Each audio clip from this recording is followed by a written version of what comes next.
안녕하세요, 진주쌤입니다. 여러분 한 주 잘 지내셨나요? 지난주에 올렸던 영상이 이제 저희가 심화 수학 문제를 풀 때 아이들이 어려움을 많이 호소할 때 어떻게 하면 좋을지 이제 심화 수학에 대해서 좀 말씀을 드렸는데 반응이 굉장히 좋았어요. 좋았고 어머니들이 역시 심화 수학의 필요성을 많이들 이제 알고 계시고 그것에 대한 궁금증들이 많고 또 어려움도 많이 갖고들 계시는구나 라는 생각이 들어서 자, 오늘 심화 수학을 근데 하고 싶어도 우리 아이는 뭐 가장 어려운 단계뿐이 아니라 쉬운 단계 문제에도 심화 문제라고 하면 좀 많이 어려움이 있어요 하는 친구들을 위해서 영상을 좀 준비해 봤습니다. 이런 친구들은 사실 심화 문제 한두 문제 더 푸는 것보다 더 효과적인 방법이 있거든요. 자, 그게 무엇인지 오늘 영상에서 잘 설명을 드리려고 하니까 영상 끝까지 시청 부탁드립니다.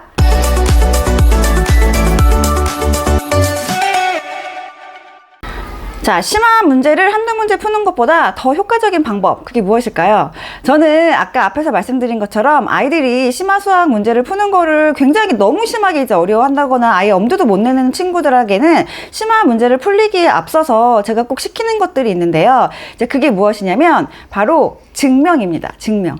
자, 이거 증명이라는 이야기들 어머니들 중고등학교 시절에 많이 이제 들어보셨을 단어이긴 하지만 사실은 초등학생들한테 증명이라니? 라고 이제 생각을 하실 수가 있어요. 근데 자, 이 증명하는 과정을 우리가 초등 시절부터 좀 머릿속으로 생각을 해보고 내가 스스로 어떤 공식이나 배우고 있는 성질에 대해서 그 과정이 왜 나오게 됐는지를 증명을 해보는 과정은 굉장히 아이의 사고력을 키우는 데 도움이 되고 수학 문제를 풀 때 이 문제가 어떤 유형으로 형태가 좀 변하더라도 같은 유형의 문제이구나를 파악할 수가 있고 실제로 수학 문제를 풀다가 내가 배웠던 어떤 공식이나 성질을 기억을 못하고 까먹었다, 잊어버렸다 해도 내가 그 과정을 증명하는 과정을 그런 공식이 나오게 된 유도 과정을 머릿속으로 정리가 돼 있는 상태라면 그 공식이 기억이 나지 않더라도 문제를 풀어낼 수 있거든요. 이제 그렇게 하는 공부 방법을 초등 시절부터 연습을 충분히 하는 거는 중고등학교 수학을 위해서도 굉장히 좋은 학습 방법이기 때문에 오늘 좀 소개를 시켜 드리려고 합니다.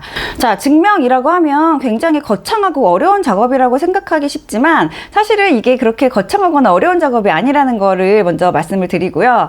자, 우리가 초등, 중등, 고등 시절에 만나는 수학의 공식과 성질들이 굉장히 여러 가지가 나오고 있죠. 여러 가지가 나오고 있는데 자, 그것들이 그냥 갑자기 하늘에서 뚝 떨어진 게 아니란 말이에요. 왜 그런 공식들이 나오게 됐는지, 왜 그런 성질들이 나오게 됐는지는 분명히 우리 교과서나 수업 시간에 다 그 과정들에 대해서 배우고 그리고 나서 마지막 과정으로 공식이나 성질들을 이제 알려주고 있는데 자, 그 과정을 생략하고 무조건 내가 공식만을 외워가지고 그것을 문제풀이에 적용을 시키려고 한다면 갑자기 내가 그 공식이나 성질이 떠오르지 않으면 그 문제를 손을 댈 수가 없거든요. 특히나 심화 문제처럼 어렵거나 여러 가지 개념들이 섞여 있는 그런 좀 복잡한 문제들에서는 내가 기억하고 있어야 될 공식이나 성질들이 굉장히 여러 가지가 있을 수가 있는데 그 중에 하나라도 생각이 안 나면 문제를 풀 수가 없는 거죠. 근데 내가 어떤 공식이나 성질들에 대해서 그것들이 왜 나오게 됐는지를 정확히 그 유도 과정을 기억하고 있다면 설사 내가 그 공식이나 성질이 생각이 나지 않는다고 해도 그냥 그 유도 과정대로 문제를 풀어내면서 그 문제 정답을 찾아낼 수가 있기 때문에 자, 이 과정은 내가 심화 문제를 문제집을 통해서 한두 문제, 여러 문제를 반복적으로 학습해서 익히는 것보다 훨씬 중요하고 기초적인 학습 방법이 될 수 있습니다. 자, 제가 예를 들어서 좀 설명을 해볼게요. 일단 우리가 배우는 공식을 좀 크게 두 가지로 나눠서 보면은요. 근해 공식, 어머니들 가장 대표적으로 근해 공식처럼 어떤 계산 과정을 좀 줄여주는 그런 공식들이 있어요. 계산을 좀 단순화, 일반화 시켜가지고 계산 과정들을 좀 줄여놓은 그런 공식들이 있고 근데 이런 것들에서는 내가 그 공식을 모르더라도 근해 공식이 나오게 되는 유도 과정을 기억하고 있다면 답을 얼마든지 구해낼 수가 있죠. 그리고 초등에서 사실 가장 많이 다루고 있는 도형에서 뭐 넓이 구하는 그런 공식들 여러 가지 배우고 있는 그런 공식들도 사실은 그 공식이 그냥 갑자기 나오는 게 아니라 앞에서 배운 순차적으로 여러 가지 도형들을 활용해가지고 그 성질들을 이끌어내서 추가적인 도형의 넓이를 구하거나 뭐 높이를 구하거나 이제 이런 공식들이 나오게 되는데 그 과정을 아이가 유도 과정을 여러 가지 방법을 이해를 하고 있으면 그 공식이 나오게 된 배경이 한 가지가 아니라 사실은 여러 가지 다양한 형태로도 여러 가지 다양한 방법으로 유도가 될 수 있기 때문에 그 다양한 과정을 이해를 하고 있다면 아이가 수학 문제를 풀 때 때 문제 해결 방법이 꼭 한 가지만 있는 게 아니구나라는 것들을 자연스럽게 알 수가 있습니다. 자, 제가 구체적으로 좀 예를 들어서 설명을 해볼게요. 자, 초등과정에서 우리 도형의 넓이 구하는 것 중에 가장 마지막에 배우는 게 이제 사다리꼴의 넓이 구하는 건데요. 자, 사다리꼴의 넓이를 구하기 전에 앞에서 우리는 평행사변형의 넓이, 뭐 직사각형의 넓이, 삼각형의 넓이 등 이런 더 다른 도형의 넓이 구하는 걸 먼저 배웠을 거예요. 그 다음에 교육과정에서 우리 교과서에서 사다리꼴의 넓이 구하는 그 공식을 유도하기 위해서 세 가지로 나눠서 설명을 하고 있거든요. 한 세 가지 정도로. 근데 첫 번째로는 사다리꼴을 두 개를 가지고 붙여가지고 평행사변형을 만들어서 평행사변형의 넓이를 이용하는 그런 방법. 자, 두 번째는 사다리꼴 한 개를 반으로 잘라서 이제 얘도 평행사변형으로 만들어서 평행사변형의 넓이를 구하는 방법을 이용해서 사다리꼴의 넓이 구하는 방법을 보여주고요. 자, 마지막으로는 사다리꼴을 잘라서 삼각형 두 개로 만들어가지고 자, 삼각형의 넓이 구하는 방법을 가지고 사다리꼴의 넓이 구하는 공식을 유도하는 그 과정을 세 가지로 나눠서 다양한 방법으로 보여주고 있거든요.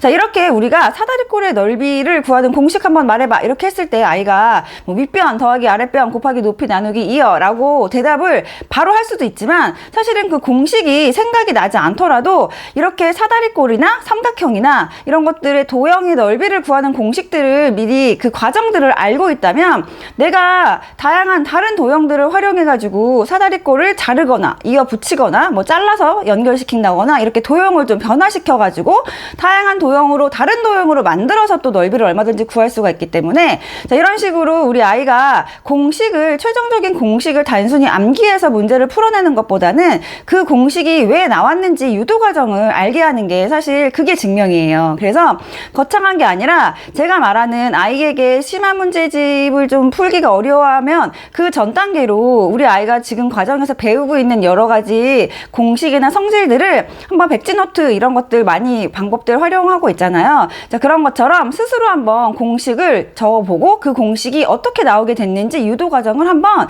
적어보게 하는 거예요. 이거는 뭐 어떤 정답이나 형식이나 이런 것들이 정해져 있는 건 아니니까 그냥 자유롭게 아이가 백지노트에 내가 이 공식이 왜 나오게 됐는지 어떻게 이런 공식이 나오게 됐는지 본인이 이제 알고 있는 지식들을 좀 이끌어내면서 연결시켜서 한번 그 공식이 나오게 되는 유도 과정을 한번 정리하는 이런 시간들이 좀 필요합니다. 이런 학습법을 하고 나면 아이가 심화 문제를 접하는 그런 태도도 좀 달라지고 생각의 방향도 여러 가지로 전환이 되기 때문에 분명히 큰 도움이 되는 과정이기 때문에 제가 추천을 드리려고 오늘 영상에서 주제로 잡아봤습니다.